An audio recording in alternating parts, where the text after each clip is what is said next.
항상 건강하고 행복하시기를 주님의 이름으로 축원합니다. 여러분들 많이 온유하고 겸손해지셨습니까? 예수님을 모델로 아름다운 삶을 살아가고자 하는데 쉽지 않다라고 했습니다. 사실 온유하고 겸손하게 산다고 요즘 세상에서 알아주는 것이 하나도 없습니다. 항상 말씀드리는 것이지만 온유와 겸손을 지키며 살게 되면 오히려 이 세상에서는 지는 기분만 듭니다. 지는 것 같습니다. 그래서 세상에서 야, 성인군자다라는 칭찬이 아니라 오히려 바보, 머저리 이런 소리를 듣게 됩니다. 그런데 그 바보가 그리스도인인 우리에게는 큰 울림을 줍니다. 우리가 잘 아는 책 그 청년 바보 의사의 주인공 안수현 의사는 예수님과 같은 나이 33살의 청년으로 안타깝게 사망을 하게 됐습니다. 유행성 출혈로 사망을 했는데 정말 예수님처럼 살다간 사람입니다. 책을 읽어보면 알겠지만 자신의 모든 것을 다 퍼주고 떠난 사람입니다. 그가 이런 말을 했습니다. 삶을 가장 아름답게 사는 방법은 사랑하는 것이다. 우리가 사랑하면은 예수님이죠. 사랑. 즉 사랑하기 가장 좋은 성품이 온유와 겸손인 것입니다. 참으로 온유하고 겸손한 안수현 의사 형제였습니다. 저는 안수현 형제를 만난 적도 없고 개인적으로 알지도 못합니다. 그런데 책을 읽고 느낀 점은 안수현 형제는 정말 예수님처럼 살다간 예수님 같은 그런 의사였다는 것입니다. 또 하나의 책이 있습니다. 예수를 위한 바보라는 책인데 이 저자이자 주인공인 데이비 케이프는 남아프리카 공화국에서 열방교회를 성공적으로 목회하던 중에 길거리로 나가서 사람들의 발을 씻겨주라라는 하나님의 음성을 어느 날 듣게 됩니다. 너무나 당황스러운 부르심이기 때문에 14개월 동안 정말 하나님의 부르심인가 하고서 확인한 후에야 순종하게 되는데 아내와 자녀는 트레일러를 타고 여행용 그런 캠핑차 같은 트레일러를 타고 데이비 케이프 목사는 대야가 달린 나무 십자가를 메고 주님이 명령하시는 곳이면 어디든지 가서 발을 씻겨줌으로써 수천 명의 사람들을 주님께 인도했습니다. 대야가 붙은 십자가뿐만 아니라 물통, 수건, 의자 등 20kg이 넘는 짐을 지고 거의 3,000km의 대장정을 걸어서 세족 사역을 발을 씻겨주는 사역을 하며 남아프리카 공화국을 순례했고 지금도 20년 넘게 사역은 계속되고 있다고 합니다. 오늘날 사람들이 이해할 수 없는 정말 바보 같은 그런 행동 아닙니까? 데이비 케이프 목사는 이런 말을 했습니다. 하나님 나라에서는 성공이나 실패가 없고 오직 순종만이 있을 뿐이다. 하나님이 나를 다루시는 또 다른 의로움의 영역은 다른 사람이 나보다 높임을 받는 자리에 있게 하시는 것이다. 하나님이 하라시니 순종할 뿐인데 자신보다 남을 높이기 위해서 오물이 떠다니는 하수구에서 무릎을 꿇고 발을 씻겨줄 때에 그 가정이 회복되었고 나병 환자의 발을 씻겨줄 때 그 병이 치유되고 마약과 알코올 중독이 이 세족식을 통하여서 끊어지는 놀라운 기적이 계속되었다고 합니다. 이처럼 예수님처럼 살고 예수님의 사랑을 베풀고 예수님처럼 순종하고 사는데 그래서 결과가 너무나 훌륭한데 세상은 이들을 향해 말하기를 바보라고 합니다. 바보. 바보는 놀리는 것이죠. 좀 모자른 사람이라고 흉보는 것입니다. 그래도 그리스도인으로서 예수님처럼 살기 때문에 바보 소리 정도 듣는 것이 정말 아무렇지 않다면 아름다운 삶을 계속 살아갈 수가 있습니다. 그러나 이 아름다운 삶을 살아가고자 할 때에 방해 요소가 생기면 이를 극복하기가 참 쉽지 않습니다. 그것은 우리 내면에서부터 발생하기 때문입니다. 예수님도 군중으로부터 야유와 비난을 받으셨으니까 우리도 바보 소리를 듣는 것까지는 참을만 합니다. 예수님이 들었으니 우리도 좀 들을 수 있는 거지 뭐. 참을 수 있습니다. 그런데 몸이 힘이 들기 시작합니다. 몸이 아픕니다. 그러면 내면에서 회의적인 생각이 들기 시작합니다. 굳이 이렇게까지 해야 하나? 남들은 쉽게 가는데 말이야 하면서 비교를 하기 시작을 합니다. 이 비교가 아름다운 삶의 아주 큰 방해 요소입니다. 하와도 자신을 하나님과 비교함으로써 선악과를 먹게 되었습니다. 뱀이 유혹하죠. 이 과일을 먹으면 하나님처럼 눈이 밝아질 수 있어. 아, 하나님처럼? 그렇게 하나님과 비교하면서 부러워했습니다. 가인도 동생 아벨과 비교하다가 하나님이 아벨의 제사를 받으시는 것을 보고서 부러워하게 되죠. 그러다가 그만 질투로 변하면서 살인을 하게 되었습니다. 부러움은 남의 좋은 것을 나도 가졌으면 하고 바라는 마음이라고 합니다. 한때 유행하고 지금도 사용하기도 하는 말 중에 부러우면 지는 것이다 라는 말이 있죠. 스포츠 관련해서 한 광고 문구로 나온 말인데 이후에 방송에서도 사용되면서 우리나라에 많이 퍼져나간 말입니다. 이 말은 남을 부러워하는 나 자신이 이미 상대방보다 못하기 때문에 부러워하는 것이니까 이미 진 것과 마찬가지라는 뜻이 되는 것이죠. 그러니 부러우면 지는 것이다. 이 마음이 좀 더 나쁜 쪽으로 커지면 질투와 시기가 되는 것입니다. 어학사전에 보면 시기는 남이 잘 되는 것을 셈이 나서 미워하는 것이고 질투는 이성 사이에서 발생하는 시기심으로 정의를 합니다. 그러나 모두가 두 개가 다 같은 뜻으로 사용이 되죠. 이 시기와 질투는 비교를 하는 데서 가장 큰 악이 발생하게 되는 것입니다. 비교하다 보니까 제약이 생겨날 수도 있는 거죠. 그래서 예수님의 마음에 반대되거나 예수님의 마음을 가지고자 하는 것을 망가뜨리게 하는 죄라고 말할 수가 있습니다. 이 질투, 이 시기. 미워하게 되고 예수님의 마음과 상관없이 반대로 그렇게 살게 되고 죄가 되는 거죠. 지난 시간에 겸손에 대해 말씀드릴 때 겸손은 자존감을 낮추는 것이 아니라 내 자존감을 낮추는 것이 아니라 자존감이 높은 사람만이 할 수 있는 미덕이라고 말씀을 드렸습니다. 그런데 이 시기와 질투가 자존감을 낮추게 하는 것입니다. 내가 누구를 부러워하고 시기하고 질투하고 있다는 것은 나 자신을 있는 그대로 존중하고 사랑하지 못한다는 의미인 것입니다. 그리고 결국 자신의 자존감이 낮다는 증거가 되는 것입니다. 자존감이 낮으면 남을 부러워할 수는 있지만 진정으로 그 남을 존경하기는 어렵습니다. 그래서 자존감이 낮은 사람은 다른 사람이 칭찬받는 것을 내심 못마땅하며 남으로부터 싫은 소리를 듣는 것도 못 견뎌합니다. 세상을 항상 비교라는 프레임을 통해서 보기 때문에 창을 통해서 보기 때문에 특별한 때를 제외하고는 늘 불행합니다. 그 특별한 때란 바로 남보다 조금이라도 뭔가 나은 것을 가지는 그러한 순간을 말합니다. 남보다 조금 더 나은 월급을 받고 있다고 생각되거나 좀 더 나은 집을 가지고 있다고 느껴지거나 남보다 자신이 조금 더 유능하다고 생각되는 순간들이 바로 그때입니다. 하지만 이 순간을 아주 잠시 그리 오래 가지 않게 되는 거죠.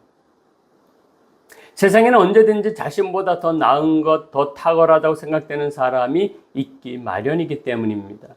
결론적으로 자존감이 낮은 사람에게 있어 인생의 모든 행복과 불행은 남과의 비교를 통해서 결정이 됩니다.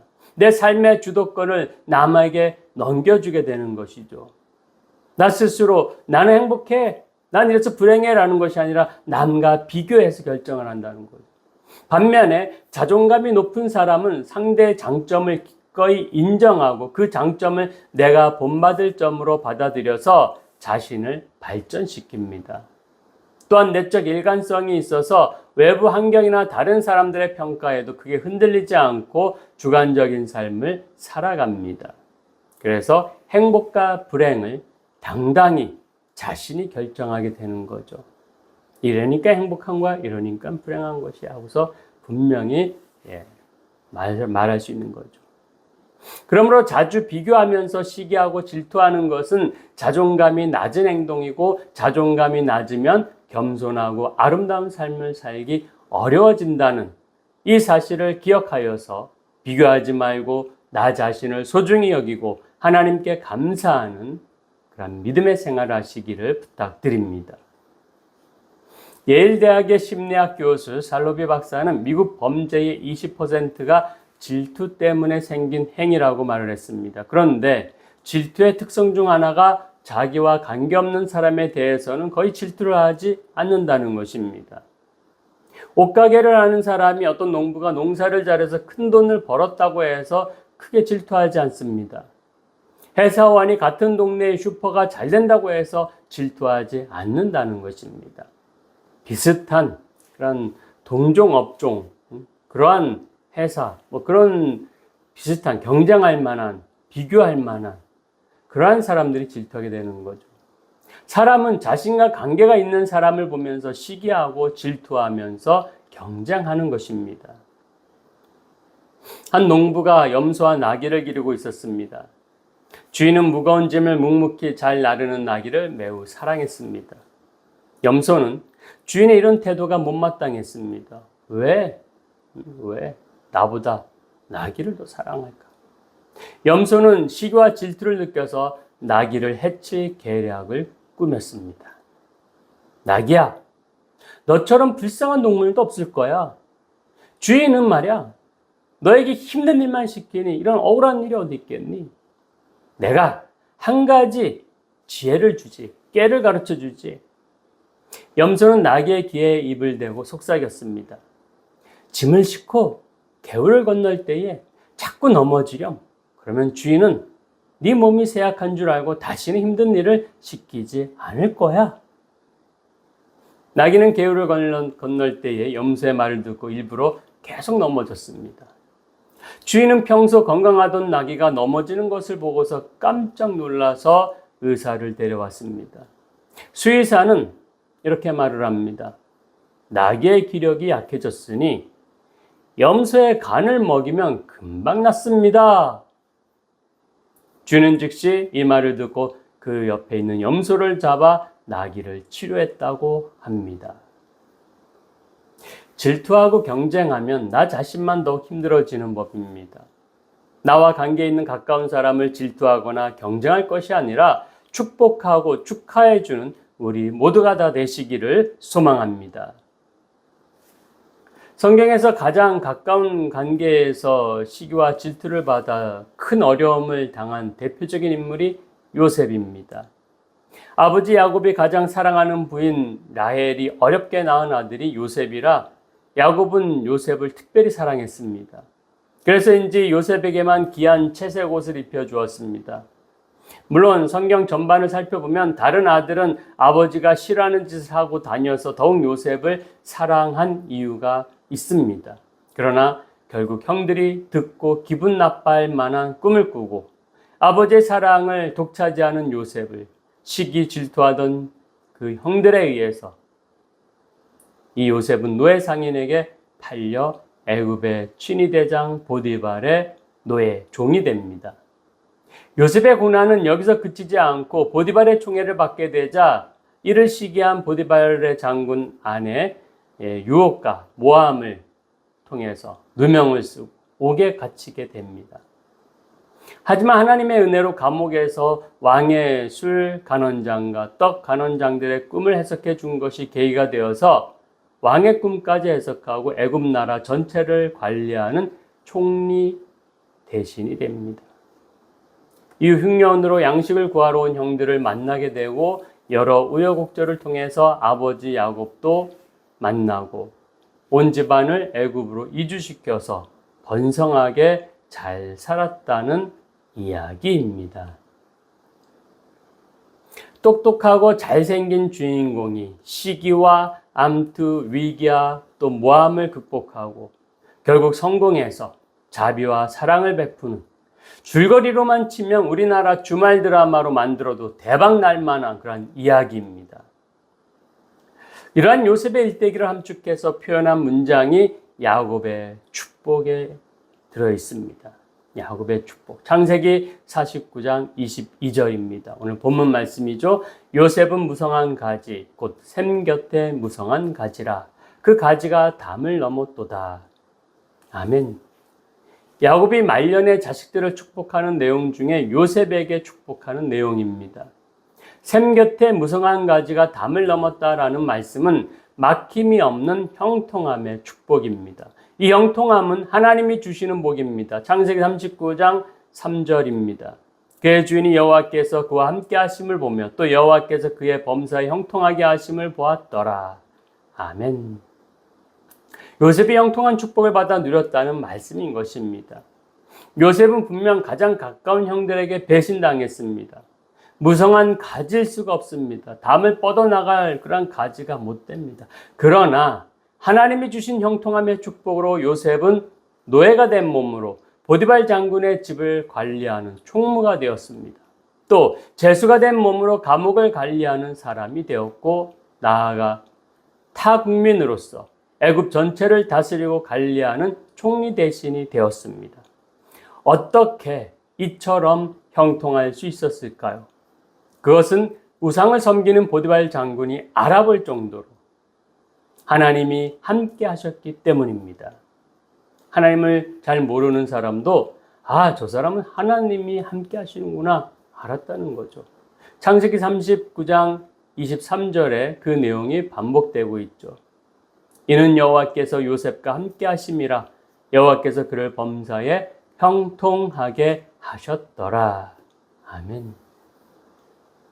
하나님이 함께 하신다는 뜻은 그때그때 필요할 때마다 하나님이 나타나서 도와주는 그런 수준이 아닙니다. 항상 하나님께 기도하고 매일 말씀을 묵상하면서 친밀해지는 믿음의 관계가 하나님과 함께하는 것입니다. 요셉에게 하나님이 함께 하신 이유는 그의 성품이 녹아진 신앙 때문이다라고 저는 생각을 합니다. 첫째, 요셉은 순종을 잘했습니다. 아버지 야곱이 세겜 지역까지 다녀오는 그러한 심부름을 시켰을 때에 세겜에 가서 형들을 만나고 도시락도 음식도 나눠주고 와라 라고 시켰을 때 요셉은 핑계대지 않고 순종했습니다. 세겜까지 먼 거리를 혼자 간다는 것은 위험할 수도 있어서 불안하고 귀찮을 수도 있습니다. 형들이 자기를 그렇게 좋아하는 것 같지 않으니 거절할 수도 있지만 요셉은 순종했습니다.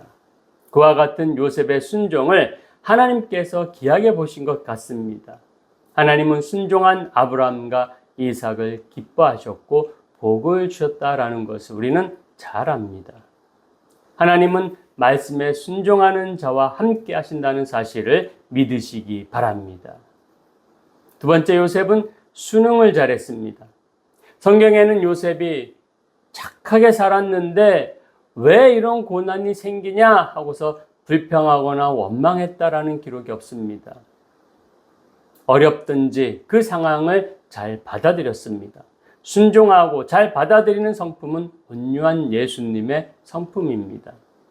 요셉은 하루아침에 귀한 도련님에서 비참한 노예 신세가 되고 말았습니다. 보통 사람 같으면 억울하고 넋이 나가서 아무것도 못할 건데 요셉은 빨리 순응해서 신실하고 부지런한 아름다운 모습을 보여주었습니다. 환경이 그 자신을 괴롭히지 못했던 것입니다. 세 번째, 요셉은 기도를 잘했습니다. 무슨 일을 맡으면 요셉은 성공적으로 열매를 맺었습니다. 그 모습에 주인인 보디발 장군이 이렇게 말하죠. 여호와께서 요셉과 함께 하셔서 그의 범사에 형통케 하심을 보았다. 이렇게 인정합니다.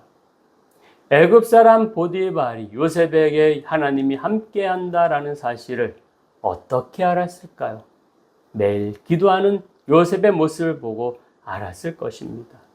성경에는 기록되어 있지 않습니다. 요셉이 매일 시간 정해서 기도했다, 아침 저녁으로 기도했다. 성경에는 기록되어 있지 않지만 정해진 시간과 주어진 일 앞에서 기도하는 모습이 하나님과 대화하는 것처럼 보였을 것입니다.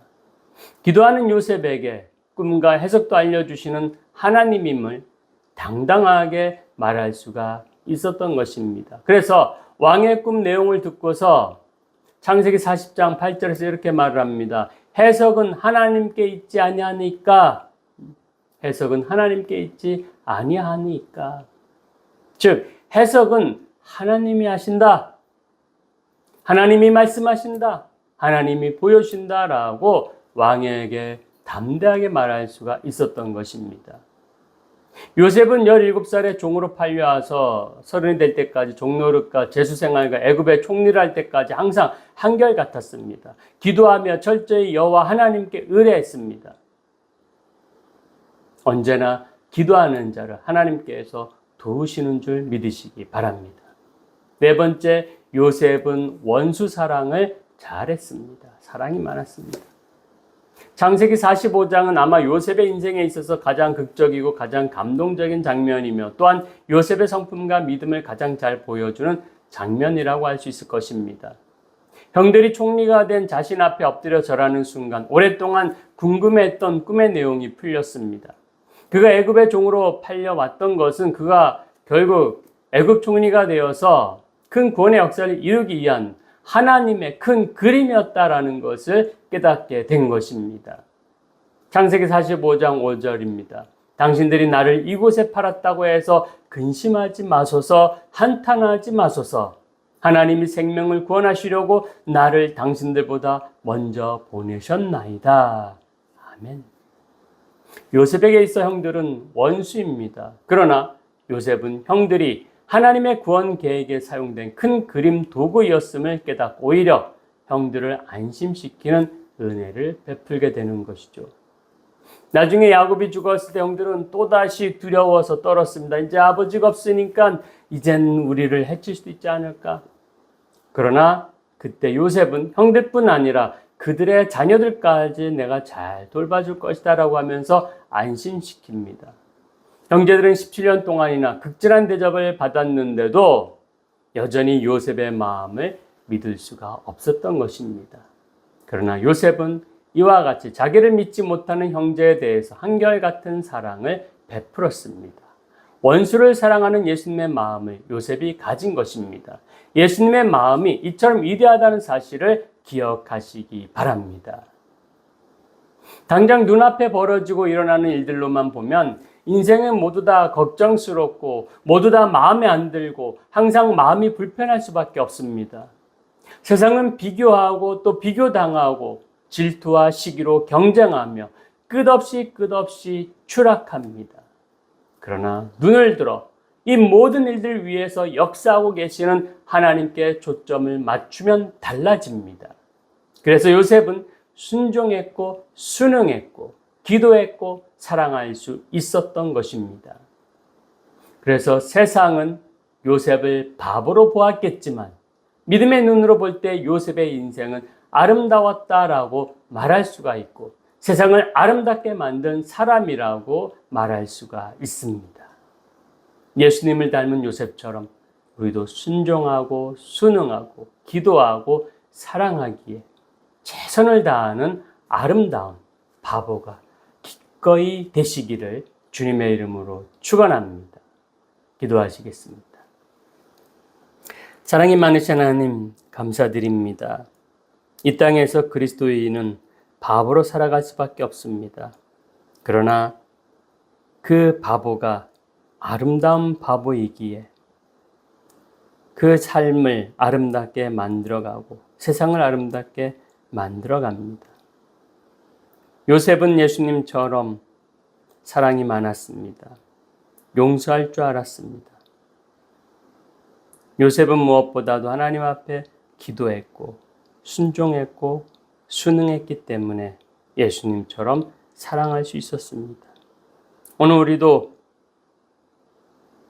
순종하고 순응하고 기도하고 사랑하면서 예수님처럼 그렇게 살아가기를 소망합니다. 이 땅에서 바보라는 소리를 들어도 예수님처럼 사는 것에 만족하고 감사하는 저희들 될 수 있도록 믿음 허락하여 주시옵소서. 감사드리며 예수님 이름으로 기도드렸습니다. 아멘.